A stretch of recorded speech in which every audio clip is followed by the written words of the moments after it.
Hey, Mega GMs. How we doing, fam? Little late today. So sorry. So sorry.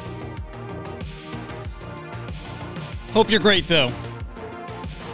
I would ask what you're doing, what you're up to, but I see what you're doing.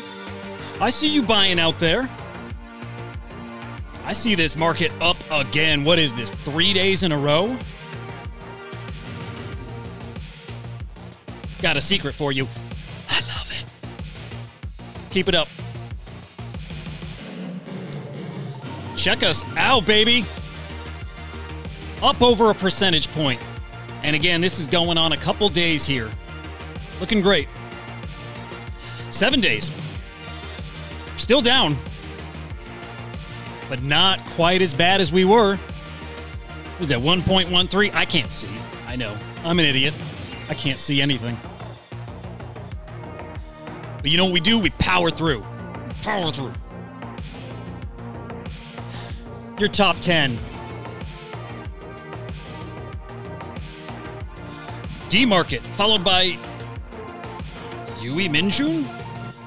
This is a really cool collection taking place over on Live Art, which is a platform from former Christie's and Sotheby's executives. So they've branched off, launched their own Web3 native platform, offering a different caliber of art, which so far hasn't done really well. And to be honest, I mean, still isn't. There's sales, right? But these are actually under mint price. The mints you saw earlier, I should say, the sales you saw earlier, those were definitely in the profit, but pre-sale purchasers bought for 0.35 ETH, instantly dumped, right? Right at public sale time, they can sell even at the mint price. They can sell at the mint price floor and still be in profit. Well, that selling pressure has driven the floor price down. Now you're in loss. I don't know how this will do. Again, so far, these collections on the Live Art platform have not done well. Maybe that changes here. So I'm rooting for them. I always say that. I'm always rooting for everybody out there. Anyway, D-Market, Yui Minjun, Gods Unchained, Bored Ape Yacht Club. Then we have Sorare, Mutant Apes, D-Gods, Play NFT, The Captains, and Tensorian Shards. D-Gods, want to remind you, 8/9, that's tomorrow. Season 3 arrives. It sounds like there's not a new mint with this Season 3, but there is new art. You have female avatars coming. You have a new aesthetic, whole new look. And you may have some new IRL utilities, so stuff to look forward to there at the very least. Tensorian Shards, later today, is the mint for the Tensorian avatars, or the Tensor avatars. Spend the shards on the avatar. We'll see how that goes in a few hours at this point. Here's a little, I guess, a sneak peek at those avatars. I don't know if they'll look exactly like this dude here, but probably similar. They got a vibe. I like them. The Tensorians. I don't know. Pretty cool. Check this out, though. Salvator Mundi. Dude. I wish I were a grown-up and knew how to say grown-up words. Speak like a grown-up. Leonardo da Vinci's Salvator Mundi. The highest-selling piece of art in history. $450 million. Now arriving as an NFT on the Elmondex platform. I bought some NFTs there early on in that platform's life. They did well, honestly. I made, I think, probably an ETH over there. Starry Nights, and there was something else. I honestly can't remember what it was, but did well.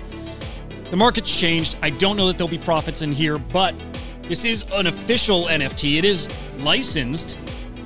It is a real NFT of the real Salvator Mundi. So we'll see how it goes. I may try to get one. Depends on the price. $100, yeah. $300, $400, $500? Nah. I'm good. Tell me you know Opepin, and tell me you know Chex. Tell me you know Jack Butcher and Jalil. Jack and Jalil. Quite the couple in NFTs. They're back with a new collection, the Infinity Collection. No supply, no cap on the supply, I should say. A truly infinite collection.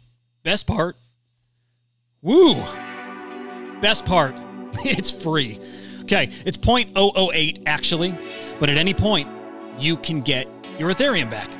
So you can redeem your artwork, get your money back. So what is the point? It's a social experiment. If you've been in NFTs for a while, you remember we all used to shout community, and most people didn't mean it. And we used to shout, we're building, and most projects don't mean it. Truly, I don't think they don't mean it. I don't think they know what building is. So we also love to shout, I'm in it for the art. I don't know if most people are, but if they are, they'll probably get an infinity NFT. Okay, so with this infinite supply, you can buy a randomly generated piece, or you can browse the collection. If you find one you like, well, you can just mint one of those. So cool experiment to see, hey, what pieces end up with the biggest supply? Will we follow influencers? Will we want to mint their version of this NFT? Are we looking for rarity? Are we always going to be looking for our own that nobody else has a copy of? It's very much our exclusive output. We'll find that out over time. Just like we'll find out what kind of money are people willing to spend on art when it's free. Okay, your money's locked up, so if I want 15 different versions, I got to go spend 0.008 15 times. But at any point, I can get my ETH back. It's like a piggy bank, actually. It's a really, really cool experiment. I think it's fascinating. I can't wait to see how this plays out over infinity, technically, but over a year and 5 years and 10 years. I'd like to see what kind of money people put towards this and how the art starts looking when we have a full collection of it. It's cool. PayPal's launching a stablecoin. This is huge. It's huge, even for NFTs. Now, normies, it's not a derogatory term, by the way, but normies now have an on-ramp to crypto. It's awesome. Bring in the normies, give them access to a cryptocurrency. Look, most of them still don't know what a Bitcoin is or how to get a Bitcoin. They sure don't know what Ether is. They don't know how to buy an NFT with Ether. They don't know what USDC is. They know what PayPal is, though. Give them some PayPal stablecoin, and then watch OpenSea integrate it. And let them buy Starbucks NFTs on secondary with their PayPal stablecoin. It's awesome. This is huge for the world of crypto, and it's huge for NFTs. This is what building looks like. Sometimes it's incremental, and sometimes exponential. And this is a little of both. And eventually it's going to be a lot of both. It's awesome to see. We are growing.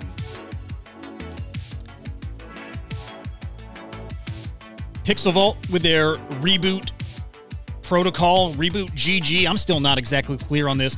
A problem they've had all along. It's very confusing. Punk's comic, Meta Heroes, the Planet set.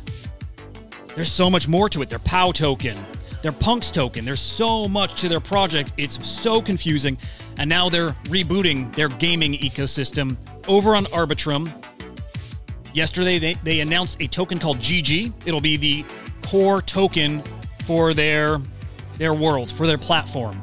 It's a little frustrating to me as a holder that they're pivoting and changing, and they may need to do that to survive. But in my eyes, that looks like they didn't understand the market, that they maybe don't understand NFTs the way I thought. And that's not, I don't mean that to sound like the dig that it probably sounds like. I know these guys understand NFTs. There's no project with deeper game theory and mechanics than PixelVault. But it being overly complicated is one of their issues. Now having to pivot, move to another blockchain, launch a new token, re-explain everything, I'm beginning to lose faith in them. So the ball's in their court. I'll participate in whatever they do because I have skin in the game. And I am, again, rooting for them. But I don't know if I'm a believer the way that I was 2 years ago, even up to a year ago. But they've definitely lost me along the way. But seriously, like, good luck, GG. I am rooting for you. Okay, finally here. Pudgy Penguins have a new toy coming out. It's dropping tonight. think it's 8:45 Eastern time. Might be 9:45 Eastern time. Go check yourself if you're interested. 150 editions of this cute little penguin. These guys get it. And look, I know Pudgy Penguins get hate out there. They get a ton of love, right? I think it's equal. I think it's 50-50 hate to love. They do not necessarily look out for other Web3 projects and brands, and they're not looking to bring up the space with them, but they don't have to. They're looking to be the #1 NFT project in the world based on floor price, I'm sure based on holders, based off of everything. They want to be the face of NFTs, and I hope they are. They're good for NFTs. They've released a toy line on Amazon. They were at San Diego Comic-Con. They were at, I think, Designer Con. They're putting in the work. They're driving their brand. And they have a winning formula here. Okay, so this 150 edition little penguin, well, when you have thousands of holders across the Lil Pudgy collection, 20,000 of that collection, I think, 20,000 NFTs, something like 7,000, 8,000 in the Pudgy Penguin collection, thousands of holders of very exclusive physical.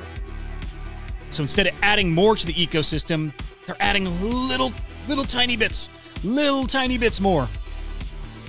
And the demand will be there. It'll sell out in a second.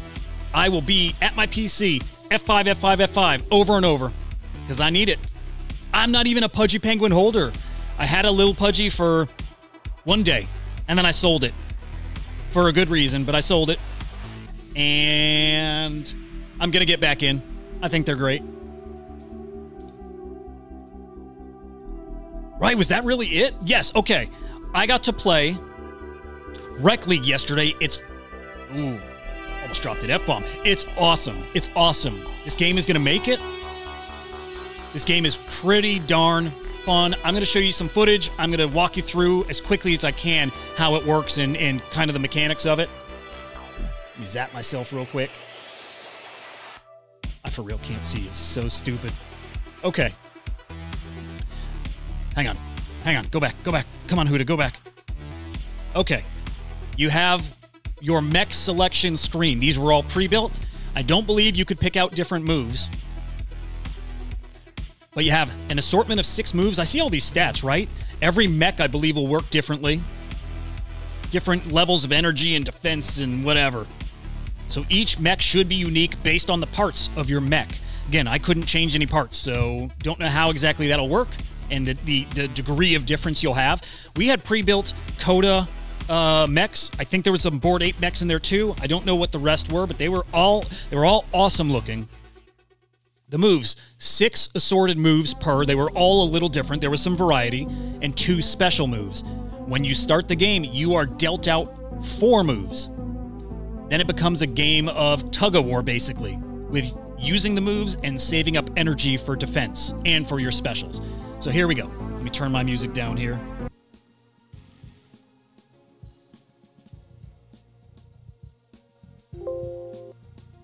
Okay. This is a live battle. This is another player. Fought some guys from Enway, from the game studio. Okay, watch the bottom right. 4 moves I'm dealt. Each has a number corresponding with the amount of energy it takes. And to the left of those moves, you see that bar, a 7, then it just went to a 2. That's how much energy I have left. Again, that number is what it takes to cast it. I want to create combos. Now, if I hit 5 right there, I did it, right? But I can't combo it. I didn't have 10 points to use another one of that same move. And notice I only have 1 move right now. I don't get my moves refilled till I use all of my moves. So you want to, it is a little battle between, you want to spend them to get some new moves cycled in, but you don't have enough energy to spend them maybe, and you're trying to save them for a combo. But then also your defense, I think, takes up some energy too. Now, a separate energy bar at the top under your health bar, that is your special meter.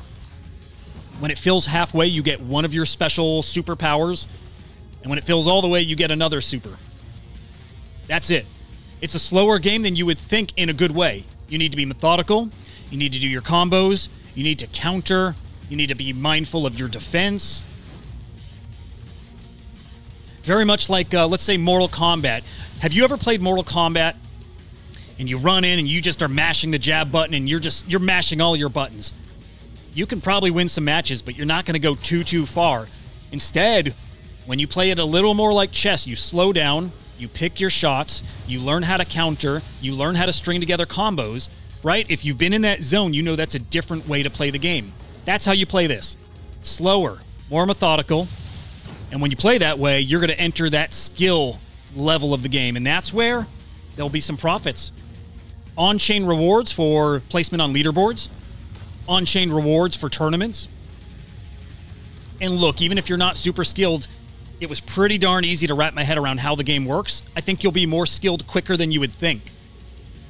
But look, if skilled type of fighting games isn't your jam, you can also assemble mechs and sell them. 2 versions of the game, a Web3 blockchain version and a Web2 non-blockchain version, no NFTs, but they will have a marketplace, and some of the skins that will be sold on their marketplace could be your skins. If you assemble a mech with your NFT parts, you can put the composed body, the full body skin of your mech on their marketplace. So I need to read into that more, and you should as well. Everything I said there, I'm pretty sure is spot on. But again, this is so new, all the info. I need to really just make sure I'm fully understanding it, but that is my takeaway from everything I've read so far. It's really, really interesting. And this market, as down as it is, has conditioned us for very little gains, right? People aren't making ETH flipping NFTs. Wash traders on Blur are not making anything either. They're down tremendously. So give me something where I can earn a few cents, 10 cents, $3. Let me hit a home run every so often. Let me make 10, 20 bucks on a move or a part that I randomly got from a loot box. And then let me hit a grand slam every so often with a rare mech. Maybe I make $500. Every so often, give us little wins like that, and you'll have the general NFT community hooked. This game is hooky. It's fun. The matches are 1 minute to 2.5 minutes. They're really quick. They're really addicting. They're really fun. This is going to work. So this game drops in September. I'll be there. Yesterday was enough. That hour gameplay I had was enough to win me over. 100%. 100% won over. So I'll be looking to get in here. I think it's worth your time at least looking. If you have questions about the game, if you're undecided, whatever, I'm not being paid. I don't care. Like, I'm not shilling them. But I loved it, and I'm rooting for everyone in this space. I'm rooting for them hard. So if you have questions, hit me up on Twitter. Send me a DM, whatever. Get a hold of me. Go to CryptoSlam.io today. Sign up for my newsletter. It's called On Deck. Goes out every Tuesday. It'll be live on Forkast.news tomorrow as well. And there's your market update for today, Tuesday, August 8th. 8/8. GG.